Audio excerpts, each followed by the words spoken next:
Assalamualaikum everyone. I hope you all are good and fine. So today have to discuss another topic of the respiratory system in human beings. Today we are going to discuss the respiratory organ. As in our previous lecture we have already discussed the parts of respiratory tract, and now it's the time to discuss respiratory organs. So let me start. It's quite obvious in case of human beings we have the respiratory organs are the lungs. We have the respiratory organs, the lungs. There are two in number. That means we have a pair of lungs which provides the majority surface area for the exchange of various gases like in the oxygen and carbon dioxide.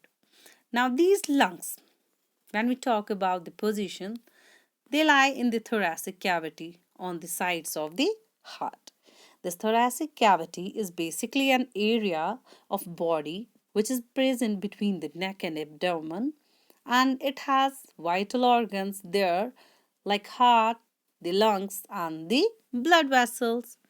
Now each lung, जब हम इनकी बात करते हैं, they are enclosed in two membranes. ठीक है, इनको दो मेम्ब्रेन जो है वो क्या करते हैं, गॉड, जिनको हम प्लूरा बोलते हैं. तो इनर मेम्ब्रेन को हम विसरल प्लूरॉन के नाम से जानते हैं और आउटर मेम्ब्रेन जो है दैट इज पेरेटल प्लूरॉन. तो यहाँ पे जब हम देखते हैं डायग्राम को, हमने विंड पाइप देखा, इसकी कनेक्टिविटी देखी, उसके बाद लाइनिंग की बात की. तो ये जो हमारा पर्पल ये जो है एक आउटलाइन जैसी यहाँ पे शो की गई है डायग्राम पे, उसको हम लंग लाइनिंग कहते हैं या प्लूरब बोलते हैं. तो लंग्स जो है वो इनसाइड होते हैं इसकी. ठीक है, ये इसको गॉड करता है. तो ये जो विसरल प्लूरॉन है ये टाइटली बाउंड होता है to the surface of lungs. देखो क्वाइट ऑब्वियस है जब हम यहाँ पे भी देखते हैं. तो आउटर मेम्ब्रेन हमने बोला ये पेरेटल प्लूरॉन के नाम से हम जानते हैं. So it's held to the thoracic wall. जो यहाँ पे थोरेसिक वॉल है उसके साथ ये अच्छे से कनेक्टेड होता है. कौन इसको करता है, डायग्राम बाय कनेक्टिव टिश्यूज. ठीक है, कनेक्टिव टिश्यूज की वजह से ये अच्छे से बाउंड होते हैं थोरेसिक वॉल के साथ और डायग्राम के साथ. अब हम डायग्राम की बात करें तो ये one of the major muscle होता है जो रेस्पिरेशन में होता है. ये डोम शेप्ड होता है और ये जो प्रेजेंट होता है बिलो लंग्स के थोड़ा सा नीचे. तो एक नैरो स्पेस होती है एग्जिस्ट, ठीक है, बिटवीन द टू प्लूरा. तो यहाँ पे आप देखो नैरो स्पेस जैसी एक है जो येलो के साथ यहाँ पे दिखाया गया है इस पे. तो इसको हम बोलते हैं प्लूरल कैविटी क्योंकि ये कैविटी की सूरत में है.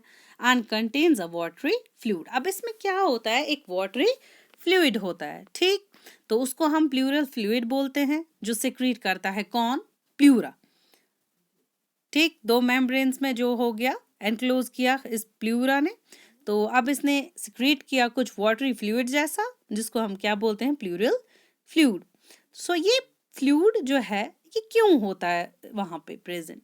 तो ये बेसिकली प्रेजेंट होता है किसके लिए, प्रोटेक्शन के लिए. ये प्रोटेक्ट करता है लंग्स को किसी भी शॉक में. जब कोई भी इमरजेंसी होती है, बॉडी में कोई शॉक आ जाए या कोई किसी भी एक्सीडेंट या कुछ हो जाए ऐसा जो मतलब क्या हो, बेनिफिशियल ना हो, तो वहाँ पे क्या लंग की इंजरी कम करने के लिए तो ये फ्लूइड जो है ये प्रेजेंट होता है. ठीक है, ये रेजिस्ट करता है कोई भी इंजरी को.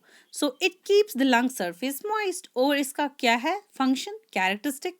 तो ये लंग्स की सरफेस एरिया जो भी है उनको मॉइस्चर प्रोवाइड करता है, दैट मीन्स मॉइस्ट रखता है. And provides frictionless movements to the lungs. और ये प्रोवाइड करता है जो भी मूवमेंट्स करनी होती है लंग्स को उनके लिए भी हेल्पफुल होता है. सो ये प्लूरल कैविटी की जब हम बात करते हैं ये एक एयर टाइट होती है. ठीक, ये एयर टाइट होती है और ये प्रेशर जो होता है इसमें वो 3 to 4 mmHg रहता है, lower than that in the lungs. ये इस कैविटी में जो प्रेशर है वो लोअर होता है as compared to that in lungs, ताकि क्या हो जाए, लंग्स जो है ऑलमोस्ट क्या है अच्छे से फिल हो जाए किसमें, थोरेसिक कैविटी में. ठीक है, वो अच्छे से फिट हो जाए. तो इतना तो समझ आया होगा आपको, आई होप. तो अब लंग्स की बात करें तो हमने बोला they are pair of lungs ठीक है।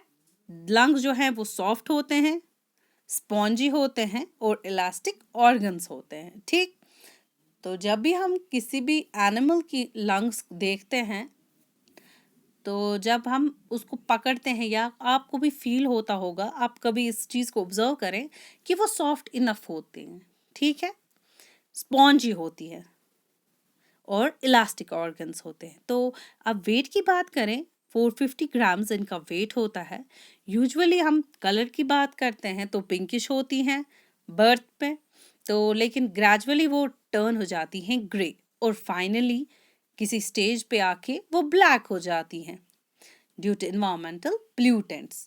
ठीक है, जब कोई यूज़ ऑफ सिगरेट्स करता है या कोई भी टबैको वो यूज़ करता है तो उसकी वजह से होली एंड सोली लंग्स पे इफ़ेक्ट पड़ता है, या हम पढ़ते हैं कि जो स्मोकिंग है उसमें निकोटीन होता है, जो भी सिगरेट्स वगैरह होती हैं तो वो भी काफ़ी बैड इफ़ेक्ट्स देते हैं हमारे लंग्स को। या जब भी एयर पोल्यूशन हो जाता है तो यूजुअली जो इफ़ेक्ट पड़ता है ना प्ल्यूटेंट्स का, वो ब्रोंकाइट्स होता है, लंग कैंसर्स हो जाते हैं, एज़मा हो जाता है, तो होली एंड सोली हमारे लंग्स जो हैं वो इन्वॉल्व हो जाती हैं। तो लंग्स जो है वो कॉनिकल शेप की होती हैं, देखो यहाँ पे क्लियर है, इनकी थोड़ी सी कोन शेप्ड है, नीचे से थोड़ा सा बेस इनका ब्रॉड है, लेकिन ऊपर की तरफ जब हम देखते हैं तो कोन शेप्ड है। तो लंग जो है नैरो होती हैं at the upper end and broad concave base होती है इनकी लोअर साइड में। तो किसको एकोमोडेट करने के लिए, जो हमारा ये मेजर मसल डायग्राम होता है। तो अब हम लंग्स की जब हम बात करते हैं तो हमने बोला लंग्स को डिवाइड किया गया है एक्सटर्नली बहुत सारे लोब्स में, ठीक, कुछ ग्रोव्स है जिसको हम फिशर्स बोलते हैं। तो लेफ्ट लंग जो है उसमें क्या होते हैं, दो लोब्स, लेफ्ट सुपीरियर और लेफ्ट इंफीरियर के नाम से हम उनको मतलब ऐसे जानते हैं, demarcated bye N oblique फिजर। Okay, तो जब हम बात करते हैं इनकी तो हमने बोला एक तो लेफ्ट सुपीरियर होता है और लेफ्ट इंफीरियर लोब्स होते हैं। तो राइट लंग की जब हम बात करते हैं तो उसमें 3 नंबर होते हैं, ये right superior, right middle and right inferior, ठीक है, जिसमें ट्रांसवर्स और ऑब्लिक फिजर्स होते हैं। तो ये जो दो लंग्स हैं इनमें क्या होते हैं, एल्व्यूलाई जब हमने बात की तो 300 मिलियन एल्व्यूलाई प्रेजेंट होती हैं। तो एल्व्यूलाई जो है वो एक लार्ज स्पेस प्रोवाइड करते हैं usually for gases exchange and it is 80, ठीक है, ये 80 माइक्रोन होते हैं। तो लेफ्ट लंग जो है स्मॉलर होती है as compared to the right lung, और इसमें एक कार्डियक नॉच होता है ताकि क्या एकोमोडेट हो जाए, हार्ट के साथ इसको अच्छे से एकोमोडेट हो जाए, ठीक है, उस नॉच की वजह से। तो ये this was all about this respiratory organs. I hope कि आपको ये अच्छे से क्लियर हुआ होगा जितना भी मैंने इसको समझाया। तो रेस्ट अगर आपको कोई भी क्वेरी होगी तो आप मुझे कमेंट सेक्शन में बता सकते हैं। I will try to answer you, and if you like this video just press the play button, this like button, and do share my lectures. Okay, we will meet in next session. Till then, take care. Goodbye.